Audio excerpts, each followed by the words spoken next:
How you doing? Welcome to Brazen. Welcome to the old garage. If you're here with me on YouTube, we're hanging out in the old garage today. I uh I was out here getting some shit done, and I had every intention of sharing a different podcast episode with you this week. And as I was literally sanding this new piece for our kitchen, because we're doing a little refurb on it, I decided I don't want to share that episode with you. I'll do that at a different time. And it felt like I needed to record an episode out here, which is wild because I've never done that. There's first time for everything. Who knows? Maybe this will be something I do more often. It would be fun. But the reason I wanted to record an episode, um, and just sit here with you and chat with you while I did it is because there was a lot of thought processes. There was a lot that I was mulling over. And it comes from the tail end of the fall retreat. So if you don't know about the fall retreat, let me know. I'll fill you in. Basically, it's a 5-week retreat that I hold in the fall. And we cover every aspect of mind, body, and soul, everything we can cover in 5 weeks. And week 4, last night, was about many things, including how to rebuild trust with yourself, with others, with your body, with money. And within that, of course, is then your relationship with control. Trying to control life, trying to control others, trying to micromanage yourself instead of allowing things to happen. And then that conversation took us into perfectionism, which led us directly into self-compassion and living intentionally. So as I've been mulling over these different thoughts and different concepts, because we had some really great conversations in the live call last night, I just wanted to chat with you about it.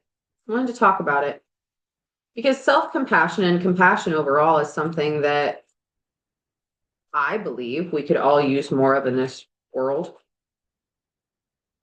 I don't remember the scientific term, but there's a term for realizing that you don't know what's happening in someone else's life. Like, I'll give you an example. And also, just a side note, what I'm doing right now as I'm chatting with you is fucking de-seeding all of my marigolds. Obviously, I wasn't going to continue sanding this piece while we spoke. That wouldn't work. But I did want to have my hands in something while we were hanging out.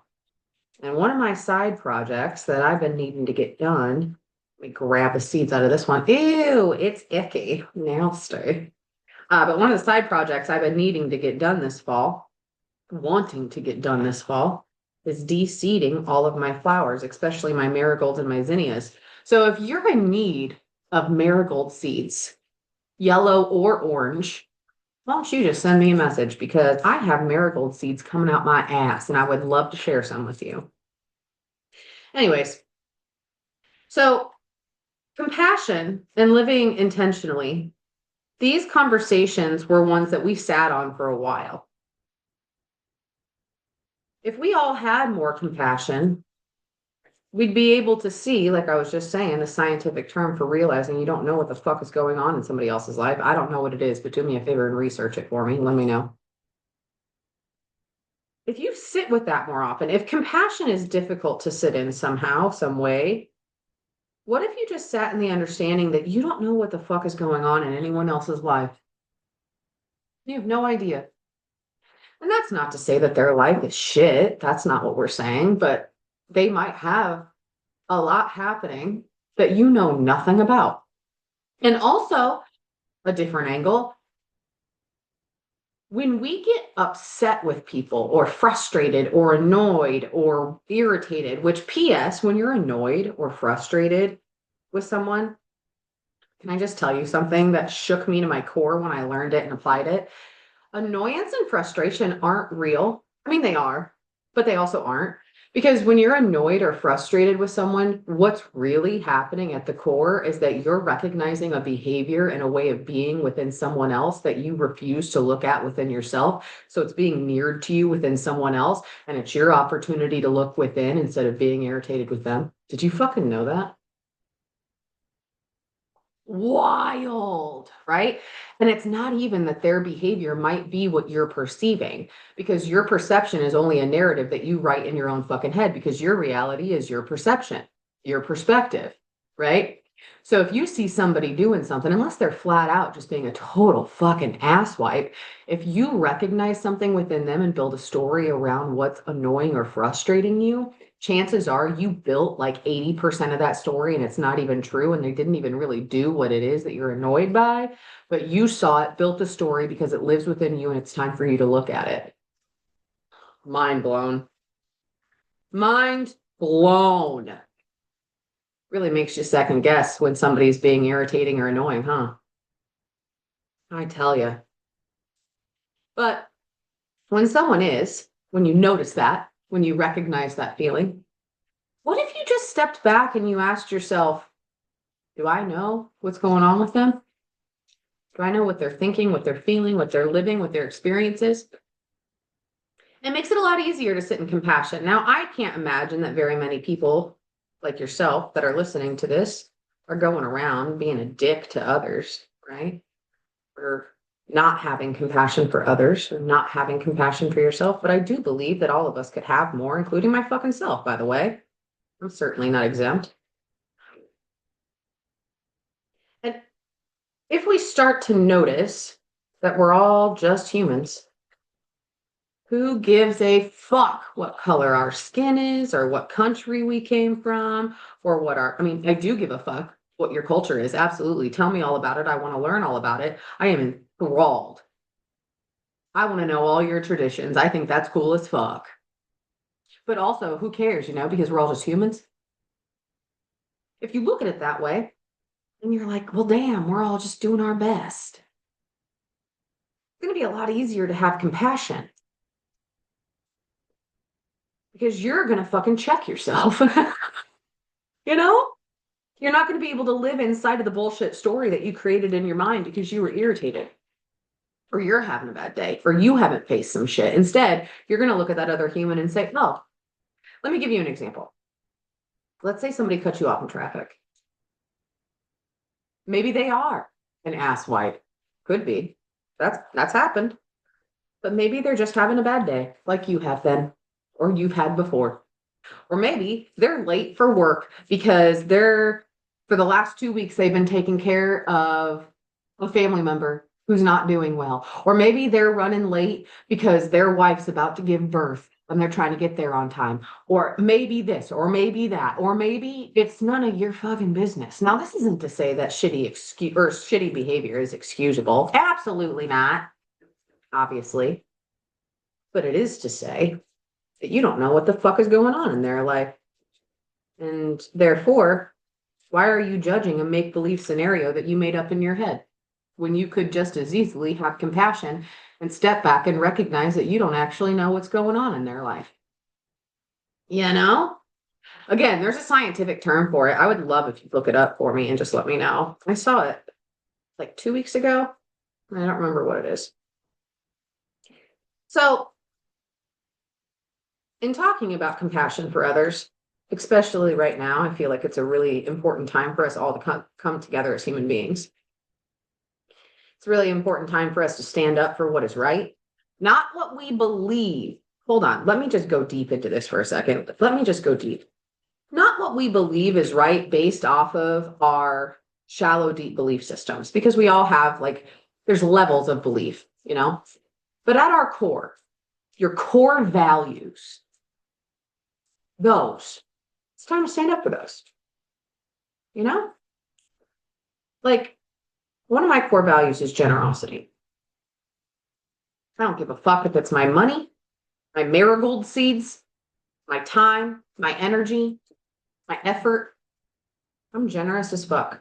Especially if there's reciprocity. Not in the sense of if I give, you have to give. We were talking about that in the fall retreat last night too. Like, not in a sense of you owe me because I gave you. No, no, no, no, no. Just the simple understanding of energy being exchanged in a way that feels good, you know? So if we all just came back to our fucking core values, or at least figured out what our core values are, not just because we're like, oh yeah, I sat with it for 5 minutes 7 years ago, so I know. Absolutely not.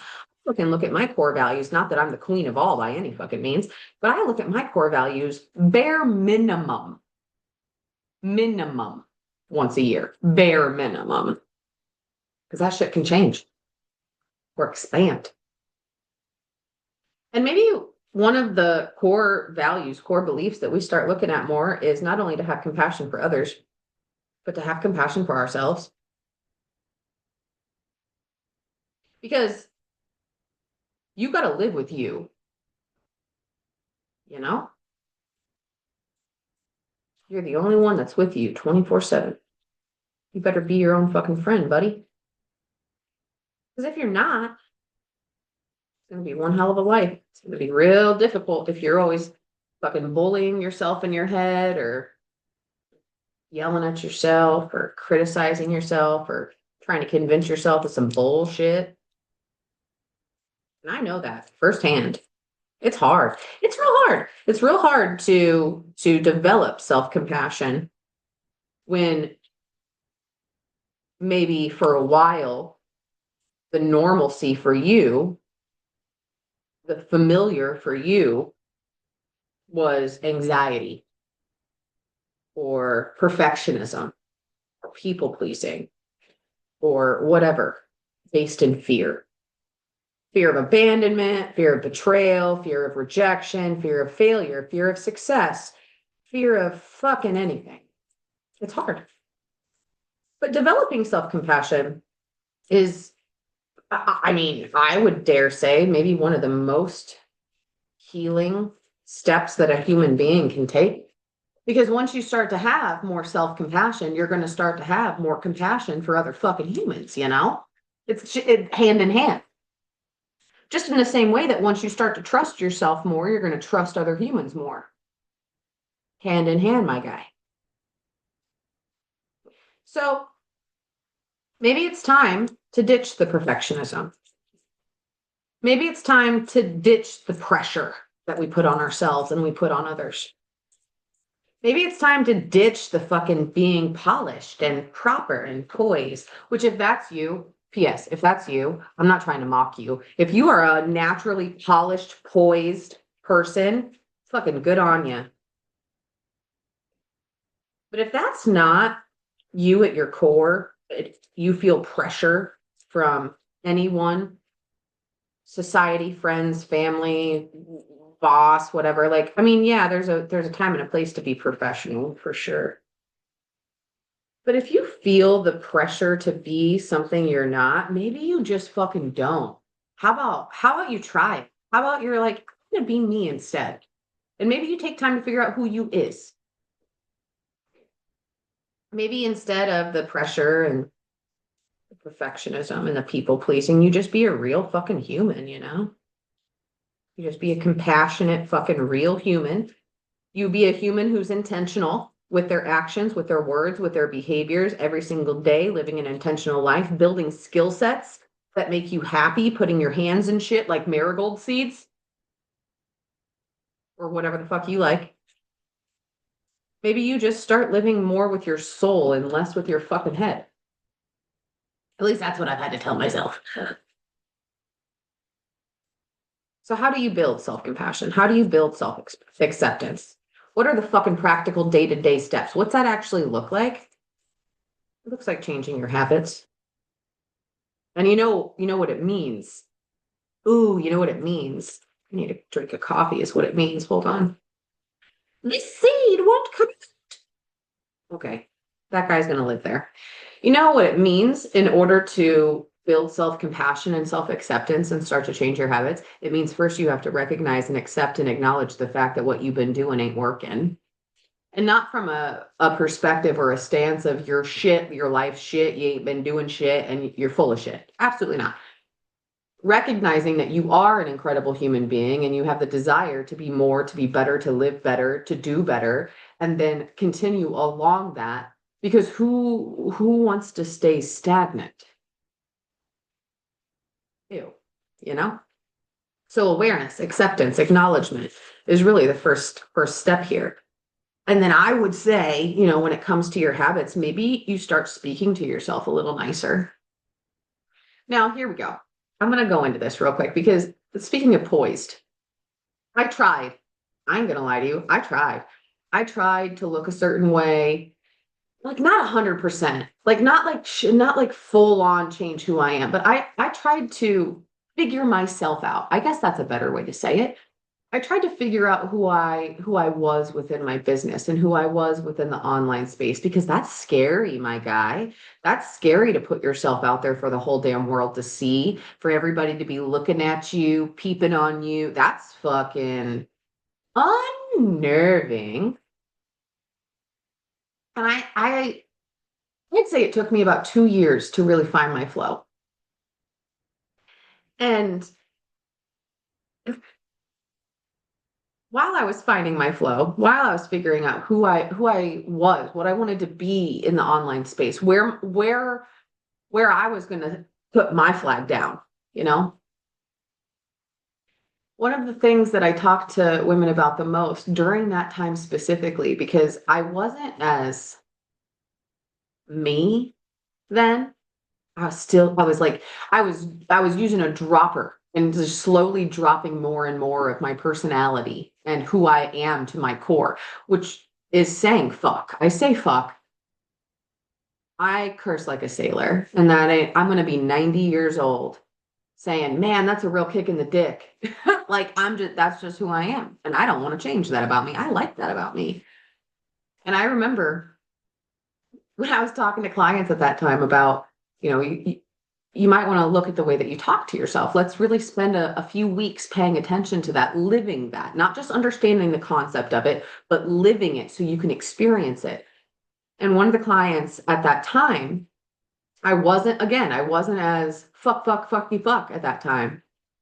And she's like, can you explain how you speak to yourself so I can have an example? And I was so honest. I was like, oh yeah. I go to the mirror sometimes when I'm doing shit that I know is not aligned with who I want to be and where I want to go and the life I want to live and the values that I have and la. I'll go up to the mirror sometimes and I'll be like, bitch, what are you doing? I love you. What are you doing? She's like, oh my gosh, you call yourself bitch? And I was like, oh shit. Okay, I need to be honest with you. Yes, I do call myself bitch, but it's a term of endearment. And that's fine. If like your way to talk to yourself is whatever. Like I've had clients that tell me that they call themselves a fucker sometimes, but they do it in love. If that doesn't trip your trigger, if you're like, no, I need to be sweeter to myself, then be sweeter to yourself, then be kinder to yourself. If you can just look at the way that you speak to yourself and you can make it just a little bit more kind or a little bit more fun, a little bit more lighthearted, a little bit more silly, a little bit more joyful, or just recognize that when you speak to yourself, sometimes you might be lying to yourself. That's a big one. Excuse me. Like when you talk to yourself, do you try to convince yourself that you're not good enough? And do you give yourself, or does the voice of fear in your head or whatever you call that voice, does that voice try to convince you that you're not good enough or that you've not ever been good enough before? Or that somehow you fucked up in life and you're behind and everybody else understands and everybody else gets it, but you don't? What if maybe your self compassion and the way that you speak to yourself and your changes that you make is just whenever that voice shows up, you say, you're a liar, that it's not true. Maybe don't call yourself a liar, actually, now that I say that. As your coach, I'm going to recommend you don't call yourself a liar. But maybe you just recognize and you say out loud, that's not true. But what is true is, like, let's say the voice of fear pops up, right? You're just going along your day. You're just fucking driving to work or you're doing what the fuck ever, taking care of the kiddos. And you hear the voice starts to come in, the feelings start to come in of you're not good enough, you're never going to be good enough, you've never been good enough, you don't know what the fuck you're doing in life, blah, blah, blah, whatever it is. And you just stop and you say, actually, that's not true. But what is true is I'm a really good person and I do my best every single day and I am good enough. What if you just fucking start doing that, my guy? That's step one, self-compassion. Right there. That's also brain retraining. That's neuroplasticity in action. That's also going to be training your reticular activating system to start looking for evidence of that, which is going to be good. And it's also shifting your energetics, but we're not going to go that hard into all that shit today, okay? We're going to keep it light. So what's another way? What's another way that you can develop and work on? Because it's work. Nobody's going to do it for you. No one's showing up on a fucking white horse. No one's going to give you a quick fix pill in a world of quick fix pills. Working on yourself and becoming better for yourself and for others, sure as fuck, is not going to be a quick fix. No quick fixes around here.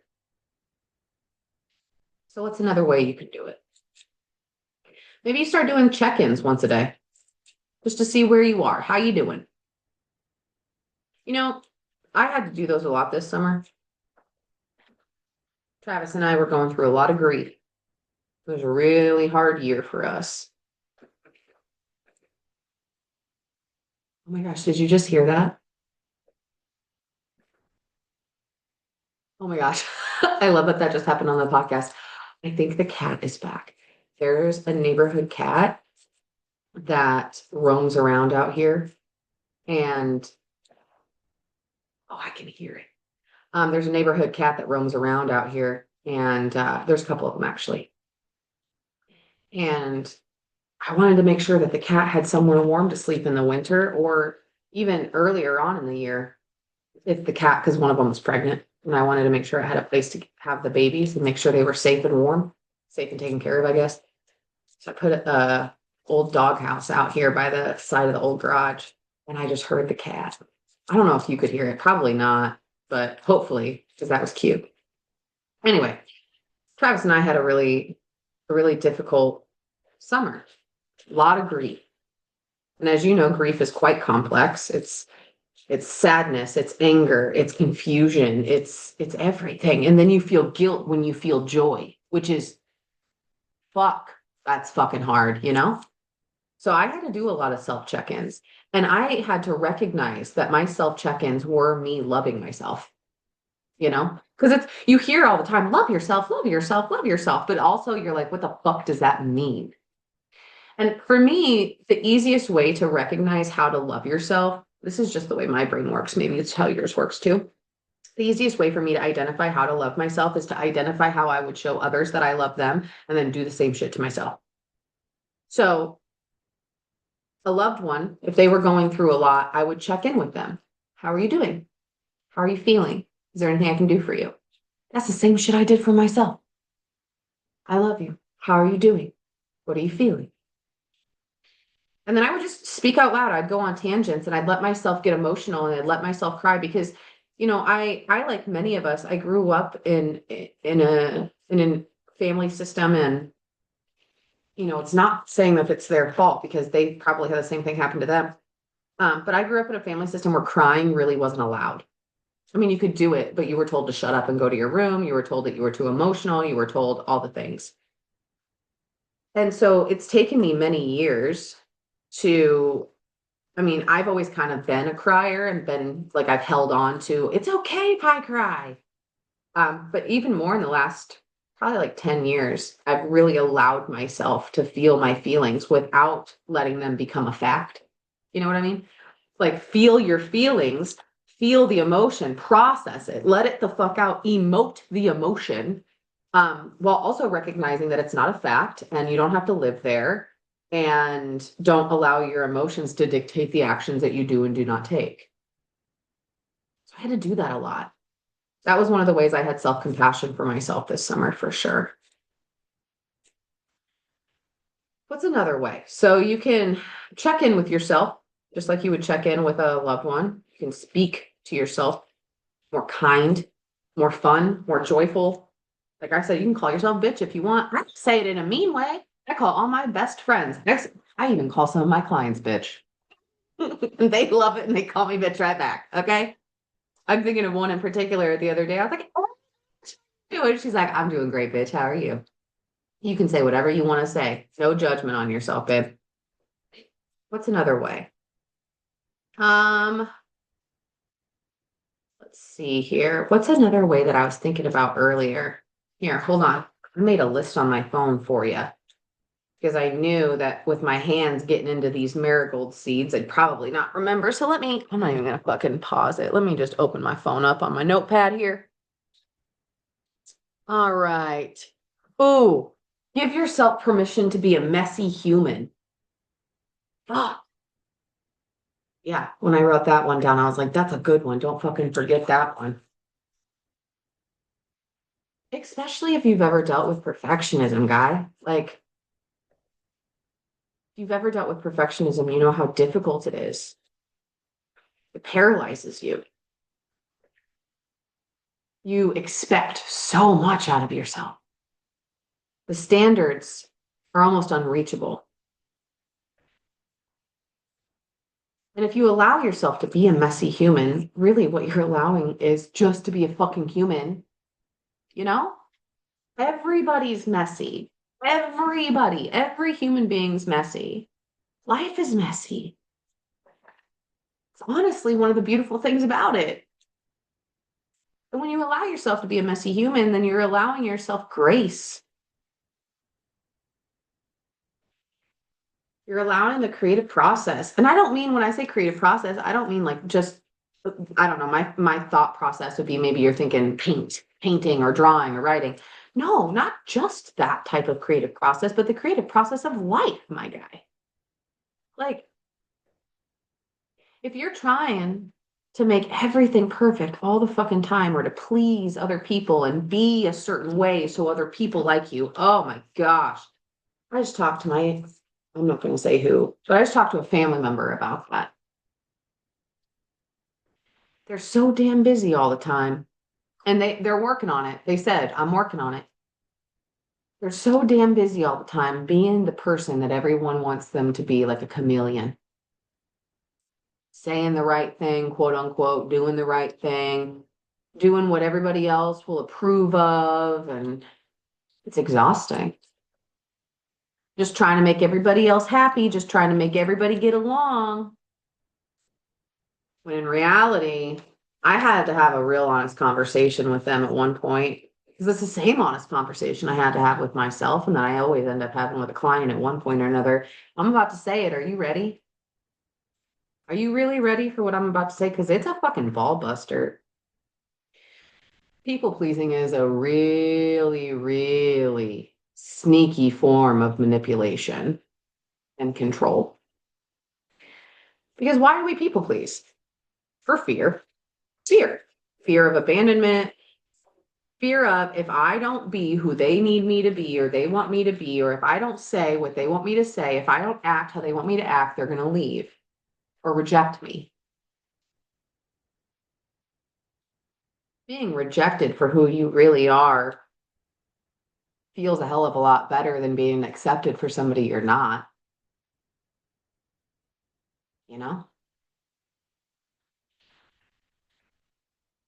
When you allow the messiness, you don't give in to the people pleasing or the perfectionism, and you just allow yourself to be a messy human. That's where the magic lives, in my opinion.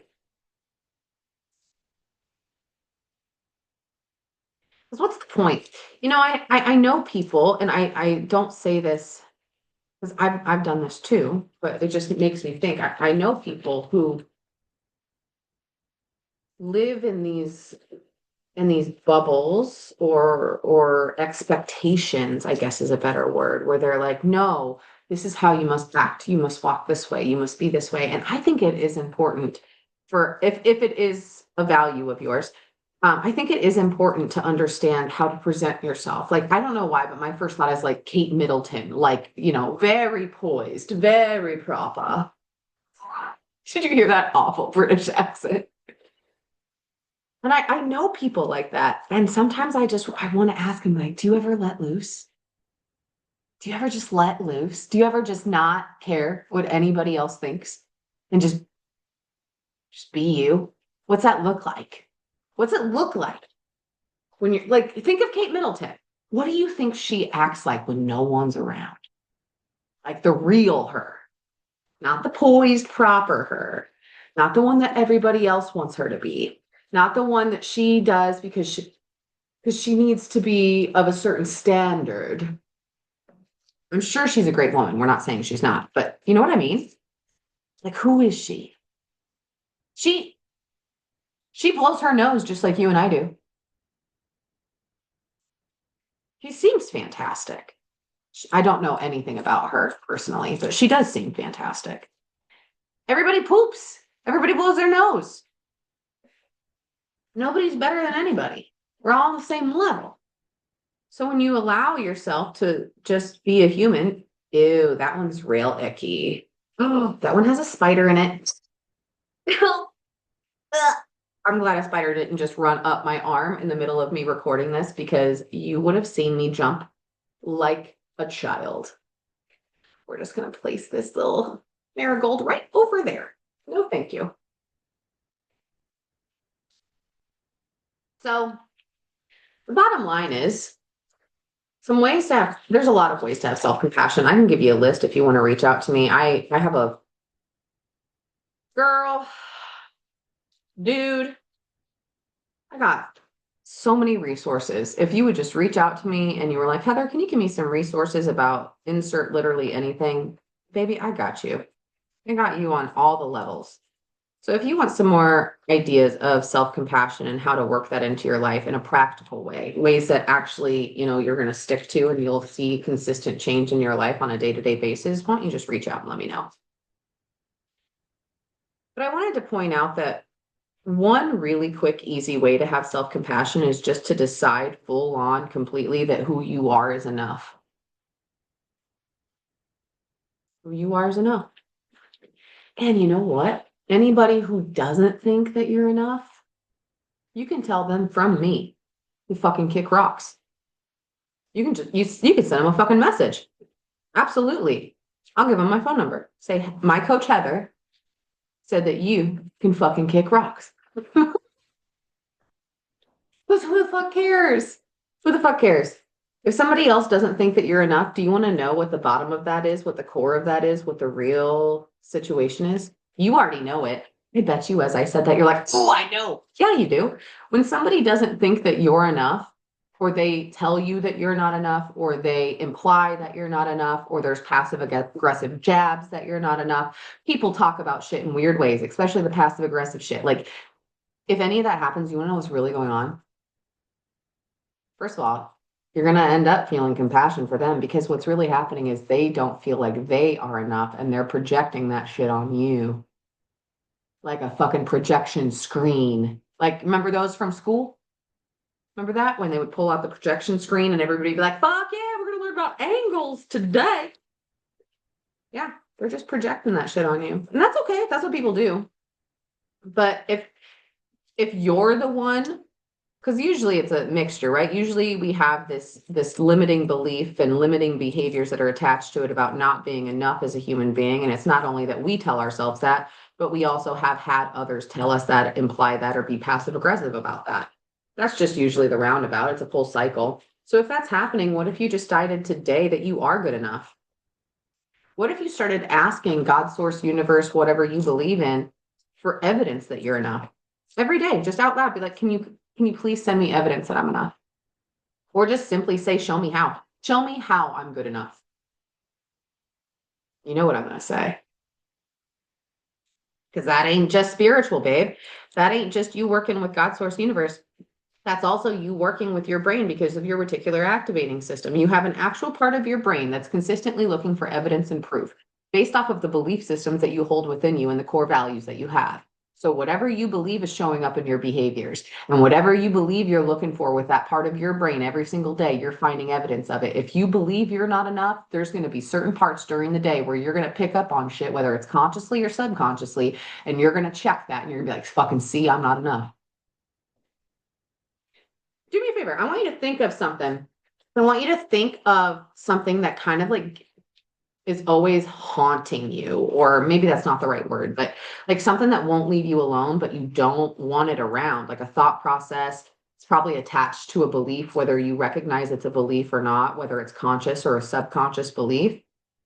You know how sometimes when you're out just living life, the little voice in your head will be like, see, that thing we don't want to believe is true because here's the proof of it. You know what I mean? That's your reticular activating system. That's your brain doing what your brain does. Your brain's not made to make you happy. Your brain's made to keep you safe. So one of the ways that your brain keeps you safe is pattern recognition. One of the other ways that your brain keeps you safe is basing your perspective off of your core beliefs. Your perspective is the lens that you put on every day, like a pair of glasses. So what if you just choose that you're enough? And you don't take shit, don't do harm. Do no harm, take no shit. If somebody else is speaking to you in a disrespectful way or doing disrespectful things, don't take the shit. Stop that in its fucking tracks as best you can. Be loud about it if you gotta. You have my full permission. Not that you needed it, but you gotta stop that shit in your own head too. What's another way? We talked about being intentional. How about being present? Now, I know that I say that, and that's quite fucking ironic as I'm sitting here recording an episode, talking to you, having a little chit chat with you while I'm pulling out marigold seeds. But I don't know, there's something about having my hands in any way, shape, or form, something about gardening. It helps me be more present, I think. I feel. I know. Yeah. I don't know. It's in my core. Like it makes me think of it's nostalgic almost because it makes me think of certain family members. Like I think of my popo. He loved my great grandpa, one of my great grandpas. He loved gardening. All of my great grandparents were farmers. All of them. Everybody. And so it runs in my blood. It's the lineage, my dude. And I mean, you can't shit of all the fucking cousins and everybody, aunts and uncles. I am like the least farm kid of anybody. I'm pretty sure. I fucking love having my hands in dirt and having my hands in the seeds. And I think it's really beautiful. Like these seeds, let me show you. These seeds right here, these seeds, every single one with care, nurturing it with intention, each one of these seeds turns into an entire bush of flowers. And those flowers are the food for our pollinators, for the animals that help keep our ecosystem alive. Isn't that beautiful to you? And one of my favorite things is the de-seeding process, is going around the whole yard, back in the gardens, the front gardens, everywhere, and pulling up or pulling off all of the dried heads, deheading the marigolds and collecting the seeds. And I couldn't think of a better way to sit here and talk to you. Because I mean, this is kind of like, this feels more real to me. This is like you and I talking the way I sit and talk to my friends, just sitting in the fucking garage doing shit, having a real conversation about real shit. So, whatever you got to do to be more present, maybe the way that you're present is doing something slow and intentional, something with your hands, something that helps you lose track of time, helps you gain clarity, helps you connect deeper with God, source, universe, helps you connect deeper with yourself. Being present is free. Doesn't cost anything other than your time, your focus. And in a world where, dare I say, one of our most expensive and important um, resources is our focus and our attention.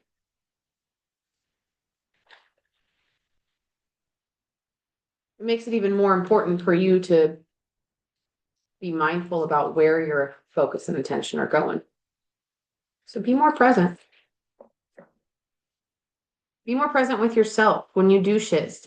And I get it. I get it. I went through many spells in my life of disassociation due to trauma, due to depression, due to anxiety, due to disordered eating, due to self harm, due to what the fuck else ever. I get it. We disassociate sometimes.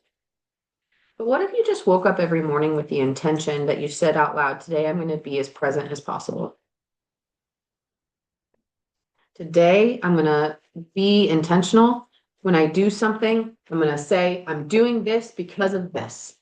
Like before this podcast episode, I'm going to record a podcast episode in the garage while I hang out at the fucking piece of furniture that I'm refurbing. I'm going to pull marigold seeds and I'm going to have an actual full ass conversation with you because that's what feels good.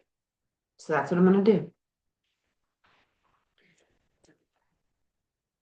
Your presence, your intentions. It's one of the best ways to show yourself that you love yourself, that you matter. I mean, think of it this way. Like I said, go back to how do you show people you love that you love them? Is one of the ways that you show people that you love them by being present with them? I'm going to tell you right now, I'm guilty of this, what I'm about to say. I'm not saying I'm perfect. And I think we both know that. But I'll tell you, one of the ways that I'll get riled up real quick, or not even riled up, just feel disconnected from another person. I suppose that's a better way to say that because it's not really riled up at all. It's more of just disconnected. Is if I'm sitting with someone and they're on their fucking phone the whole time, or they're just not they're not present. I'm like, okay, well, fuck me, I guess then, huh?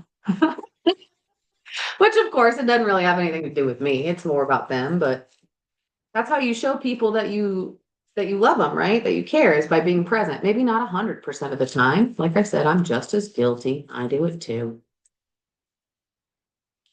So do that for yourself. Be present with yourself. You gotta be a fucking friend to yourself, dude. You gotta speak to yourself the same way you would speak to your best friend.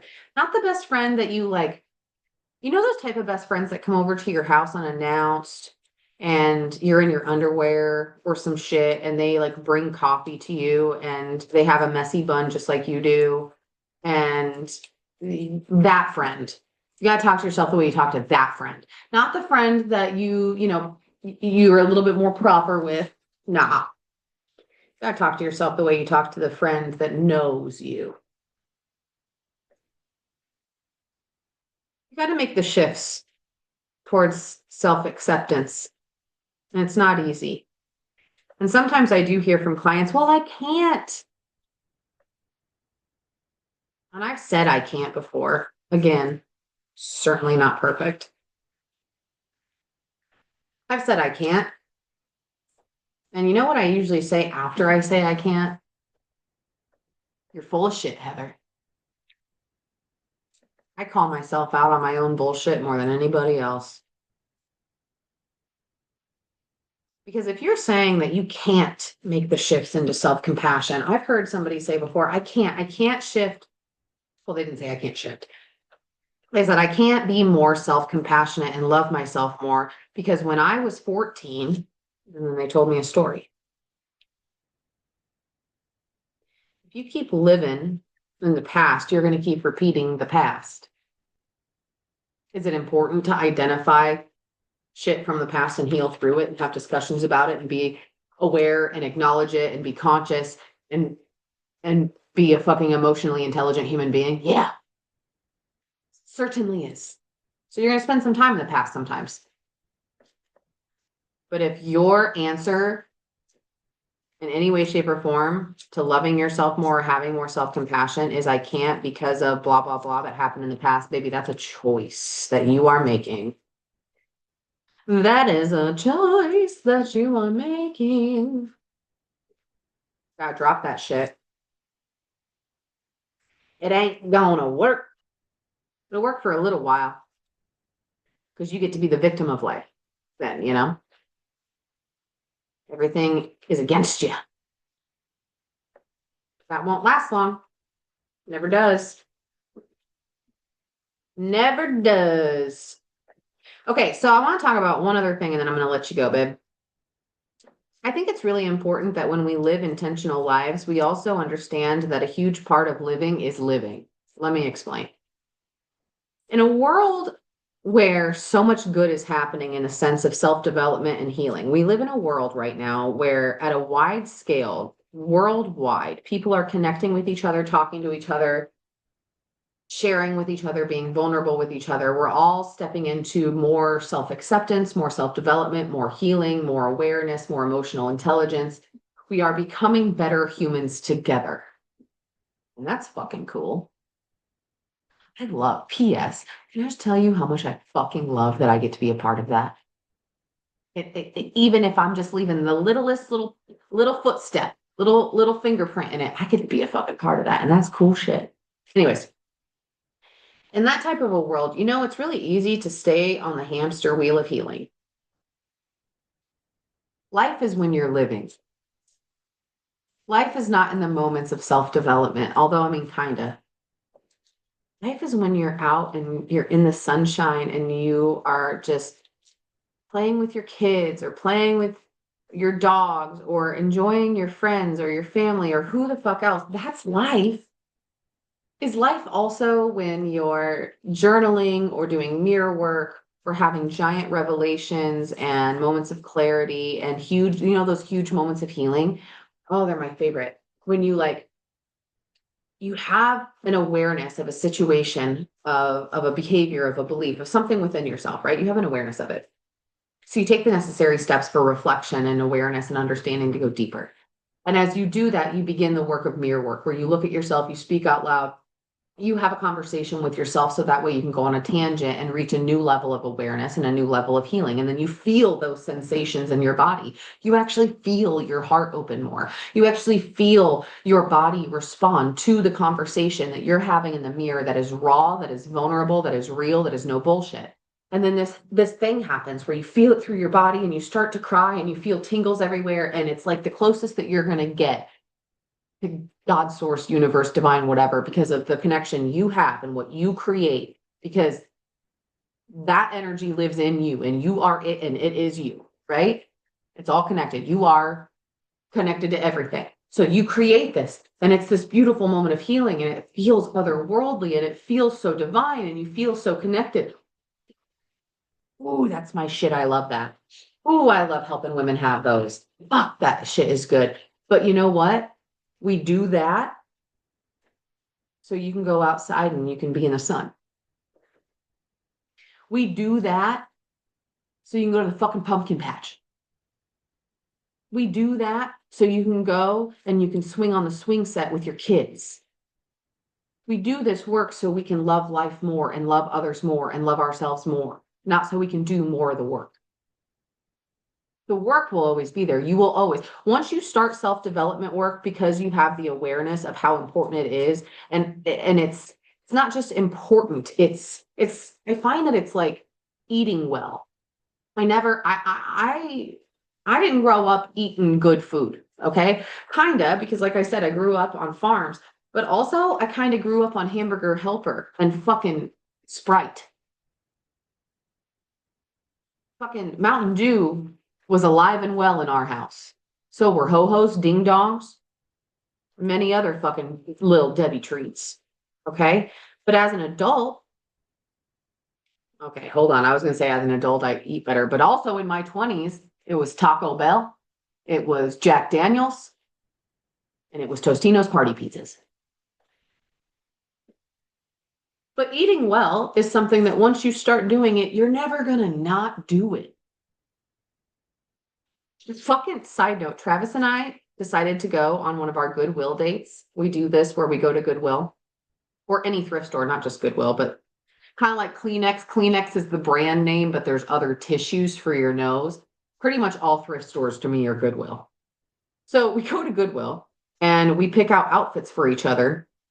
Hilarious, ridiculous outfits. And then we go out for like an early dinner because we're old. Dinner at 4 p.m. Dude, we went to Chili's for this one because we just like drove past the Chili's and both of us were like, oh my God, I haven't been to a Chili's in 15 years. I just, I remember Travis and I were like, ooh, do you remember the quesadilla burgers and the Southwest egg rolls? Fuck. That shit comes off a truck frozen. I know, but it's good. At least that's what we thought. We went to Chili's on this date and we both were sick for like 2 days because it was so processed and it was the sauce on the wings, on the chicken nuggies was so sugary and it was just so, oh my God. No hate Chili's, but fuck, like once you start eating well, you can't go back. It's a lot like also like moving your body. I mean, I did stop working out for about 4 years. Oh, that's not true. 3 years. I got out of shape. Golly damn, did I get out of shape. But once you do it, you're not gonna stop. And if you do, it's only for a little while that you get off the fucking wagon and then you jump back on.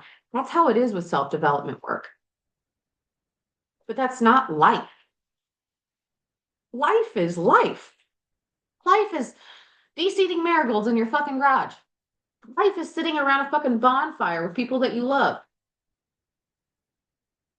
So what I would say is if you want to be more intentional in life and live a life with more purpose, then you need to live life more. This sounds like, what does fucking Matthew McConaughey call it? What's that called? Barstool wisdom. I'm even sitting. Oh my gosh, that's fucking hilarious. I even brought one of the stools out to sit on. Look at that. Didn't even know it. This is some barstool wisdom. I'll tell you though, if we were sitting at a fucking hole in the wall bar, I'm thinking of Knoxville Tap outside of Milan, Illinois right now, because that was my playground for many years. We were sitting at Knoxville Tap in Milan, Illinois, fucking holiest hole in the wall bar in the world.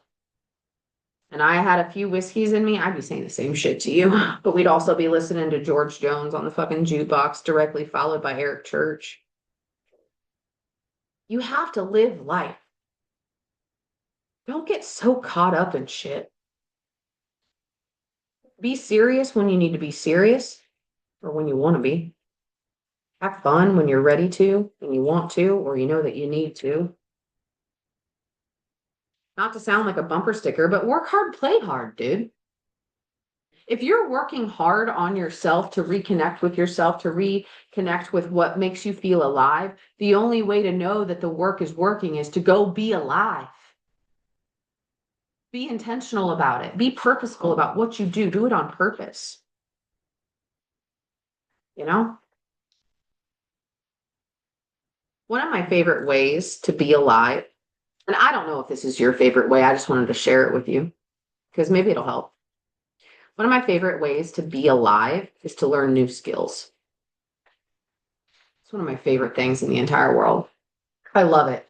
I know how to do so much shit, especially growing up how I grew up, not just in my childhood, but also growing up in the communities that I grew up in, knowing the people I know.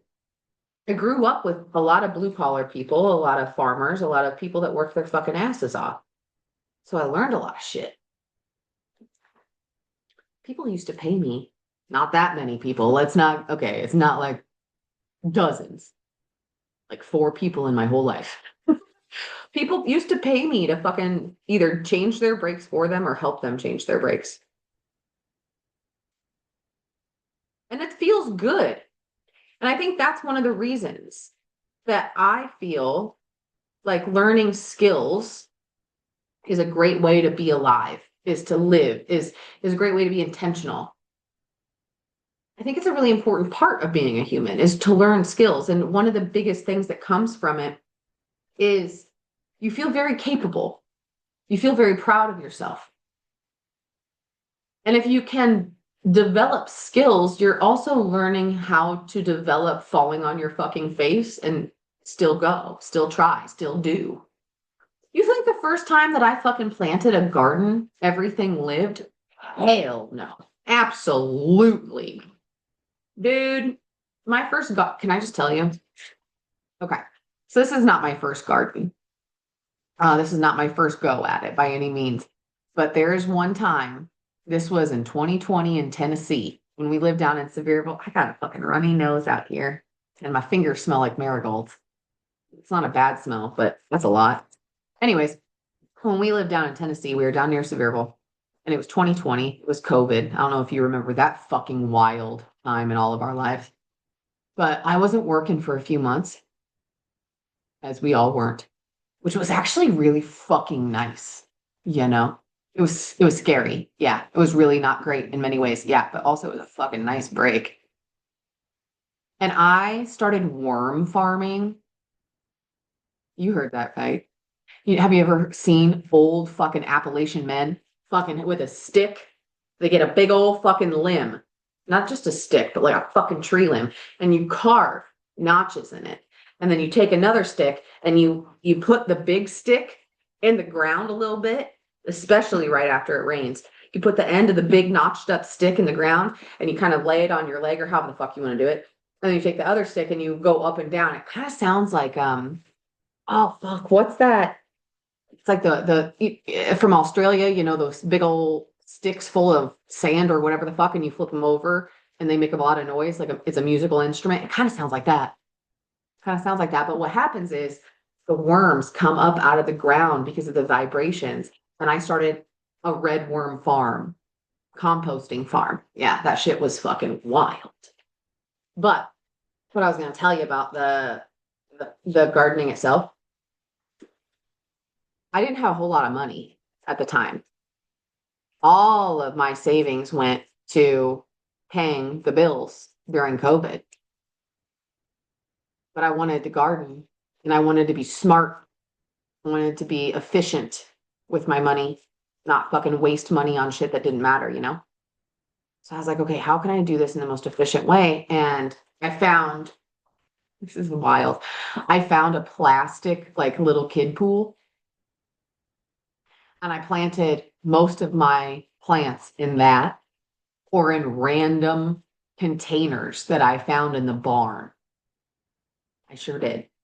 And I put them on, we had a big, beautiful back deck. It was a beautiful home that we had in Tennessee, and it overlooked like all these like rolling hills. It wasn't necessarily the mountains, but kind of.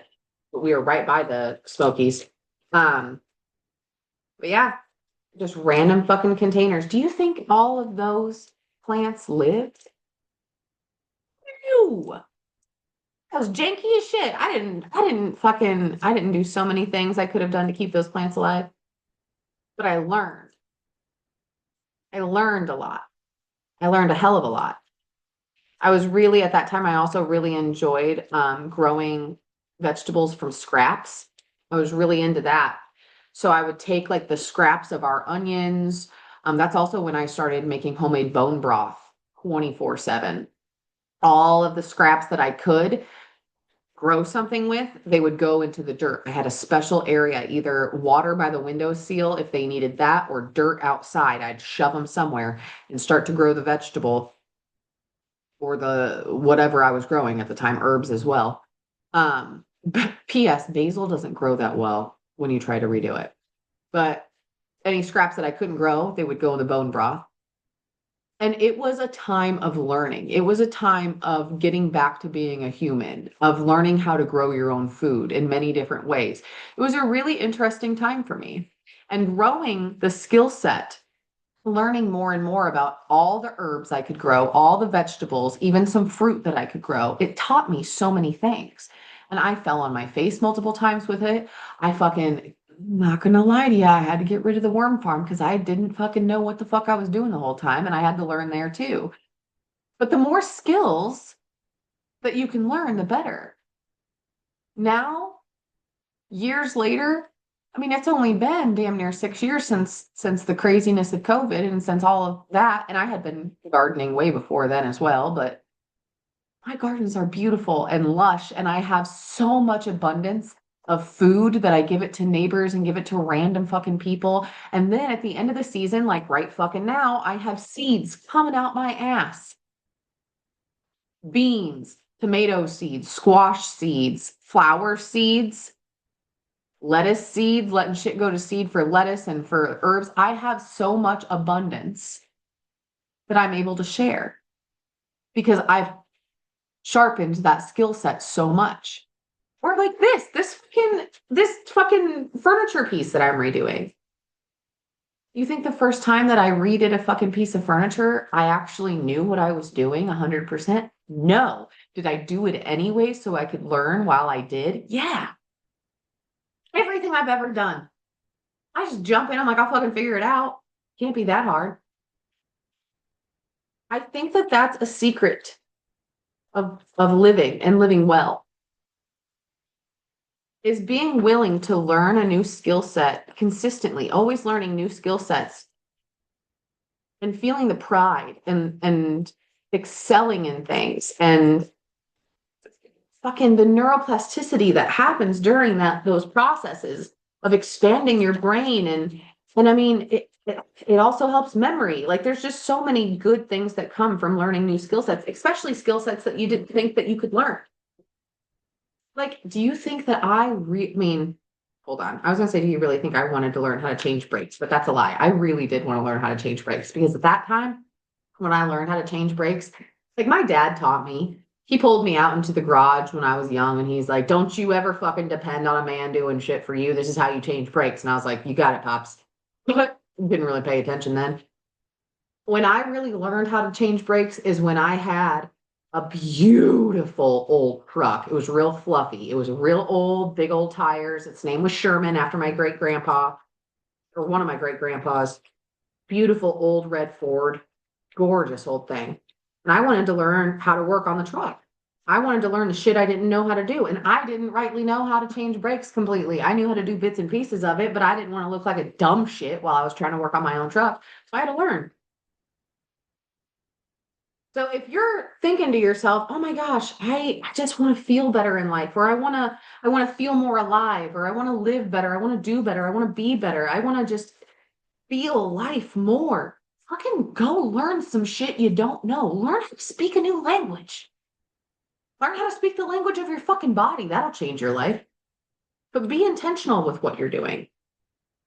Happiness is not the reward at the end of whatever you're doing. Happiness isn't a reward after success of learning something or doing something. Happiness is the fuel for the success.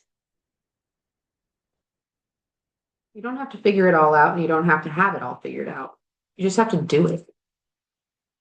And I know, again, this is like barstool wisdom right now, but sometimes that's what we need. And that's what I felt like giving you today. So go build more confidence on purpose. Stop saying you don't have the confidence to do shit because it's not going to show up at your door with a fucking stork. Stork? Is that the bird I'm thinking of? Yeah, I think so. That's not how it works. You develop confidence by doing shit that you're scared of. You have to take action. You can't just sit back and wait for shit to happen. And if you want help, you know who the fuck to call. And if you don't have my number, send me a message. Speaking of, ooh, I forgot to tell you about this. I don't think I've told you this so far today. December 15th and 16th, there's a really cool opportunity, really, really cool opportunity. I've never done this before. And I've been asked by a lot of women to do a lot of women actually throughout the years to do something in the winter similar to this. Because usually in the winter, especially for the last 5 years, I've done Women Rising. And that's an international event. We bring women together and there's guest speakers, and it's just like the one in the summer, right? We have Women Rising in the summer and we used to have it in the winter too. And it just felt like it was time to make a change. With so many women saying, I want something to start the new year with. I want something different. I want something to help me understand what my goals are, to break it down into steps and practical things I can do and strategies and structure and systems. Like if my goal is to I don't know, fucking start a business. Okay, well then let's break it down into every month. What do you need to do every single month? Not every single week unless you really want to do it because that can get fucking overwhelming. But what do you got to do every single month to reach that fucking goal? What systems? If you want to fucking reach a certain muscle mass or lose weight or do whatever the fuck you want to do with movement, with fitness. Okay, well, one of your systems is you need to be setting out your fucking gym clothes in the morning right beside your gym shoes. So you have to walk past that shit and look at it every single day and it's ready for you to go. Your systems to reach your goals are so much more important than the goals themselves when it comes to the focus. Understand what your goal is, but don't fucking stay laser pointed on that in a way where you don't see anything else. Hold that shit in your heart and then be ready to move into the systems that are going to allow that goal to happen. You know, that's what we're going to get into. We're also going to have fun with crayons and markers and creativeness because I am a really big believer that one of the best ways to do anything in life is to infuse it with creativity and joy. Because otherwise, what the fuck are you doing? You know? So we're going to be very creative. We're going to have a lot of fun for 2 days. We're going to get very clear not only on your values a little bit, but specifically the goals that you have for 2026. And we're going to use very specific systems to get you prepared for it while we just have some great conversation. So if that's something you're interested in, let me know. It's only $23. It's literally the lowest cost option for coaching that I have available other than the free activities, but I haven't really done as many of the 2 day free day. Hold on, let me back it up. 2 day free experiences as I usually do. This year just had a lot going on and I just didn't have the energy, if I'm honest with you. And I had to choose the priority, and the priority wasn't the free 2 days. However, there's a special surprise I haven't really told anybody about, but I'm going to tell you right now. Not only do you get the 2 days in December where we're going to get together live and do all this, and we're going to hang out for $23, but also you will receive continued coaching, including a big old group call that's going to happen in January. And I'm considering one in February as well. So that means that for sure you get 3 calls, 2 in December to get you started, 1 in January to follow up and to see how you're doing, to have the more accountability and to help you fucking realign if you need to realign, because I get it. The middle of the winter ain't really the time to be starting a bunch of shit, huh? That's why we're going to look at the months. We're going to break shit down. January and February aren't going to have the fucking biggest pieces to the puzzle when it comes to reaching your goals, because that's the dead of winter, dude. The real beginning of the year, naturally, March, April. That's when we're really going to see the influx in our systems for the goals that we've set. But we are going to meet back up in January to see how you're doing, to see if you started the processes and how are you feeling about things. And like I said, I might even do one in February. And if you join us for Expressed and Accomplished, that's what this 2 day is called. If you join us for Expressed and Accomplished, you also get a very good price to join us for the spring retreat that'll be happening in March or April or both. Usually it's kind of like a little bit of both, the end of March, beginning of April. So if that's something that interests you or interests your loved ones, please join us. It'll be, of course, international event as they usually are. So women from all over the world will be joining us. Right now in the fall retreat, we have women from, of course, the United States, but we also have women from Belgium. No, she's not in this one. We have women from the UK, a lot of women from the UK. We have women from New Zealand. We have women from Ireland. We have women from everywhere that are in these. And when women from all over the world come together, a lot of really cool shit happens. So again, that enrollment, those doors are open until December 14th. We begin our first live call December 15th. We have another one on the 16th. Each call is about 2 to 3 hours. Trust me, it'll feel like 45 minutes because you're laughing your ass off the whole time and having a good time. And then you'll have another one that you'll be able to join us in January and possibly in February. So if that's something that you're into, just shoot me a message and let me know, or you can simply just go to any of the places that you can find me on social media.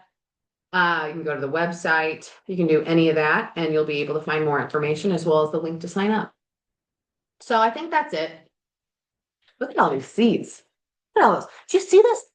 I'm gonna have thousands, and this isn't even all of them, dude. This is all just like dead heads, like the dead marigold heads that have the seeds.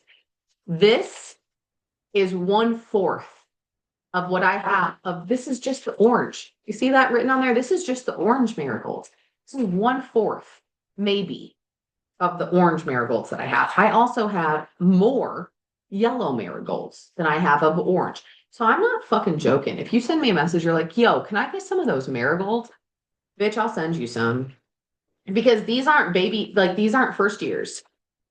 Most of these are 2 to 3 year old. Like this is the lineage of the marigold. So they're going to be big plants and they produce big, juicy fucking flowers, especially if they have a lot of sunlight and a lot of, if you water them real well. I'll tell you when I send you the seeds if you want to know. Maybe you already know how to grow them in your area. But here in Iowa and when we were up in Wisconsin, lots of water, lots of fertilizer.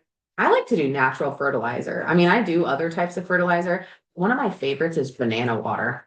That shit will make your flowers grow wide. And all I do, not that you asked, but all I do is whenever we eat bananas, we keep the peels. And then once I have like 3 or 4, like just throw them in the fridge or something. Don't leave them on the counter or you're gonna get fucking ants.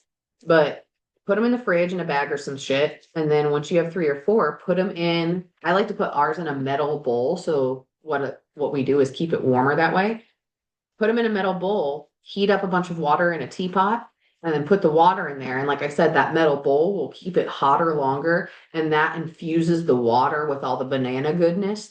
And then once that's cooled off, you take the peels out. I bury the peels in my fucking garden because they're amazing fertilizer. Fuck putting everything just in the compost pile or in the compost bin. Just bury that shit directly in your garden, babe. So I take the peels and I bury them in the garden. Then I take that water and I water my flowers with it. Those bitches always get big, huge. Banana water forever. All right. I guess that's it. I'm going to finish this up and probably get back to the sanding. I need to get this piece done today. So thank you. Excuse me. Got some marigold in my nose. Hold on. Excuse me. Thank you for hanging out. I appreciate you. I'm grateful that you came today. And I really appreciate you listening to the podcast. You know, in a world where there's a million different things for you to listen to and watch and pay attention to, as we were talking about earlier, your attention and your focus is one of your most prized resources. And the fact that you chose to sit here with me today means a lot to me. So thank you from the bottom of my heart. And also, per the usual, go be kind to yourself and go be kind to others. Go do something for someone else. Go spread the good. And if you're in the Brazen Sisterhood, you know that we have a Spreading the Good challenge happening right now, along with our movement and fitness challenge. So one of the things we're doing is how can you spread good out into the world through compliments, random acts of kindness, and literally anything else your heart desires. Go do something good for someone else and go do something good for yourself. Okay? Let me move my Crocs so I can get up. I hope you have a wonderful day and we'll talk to you soon. Bye, darling.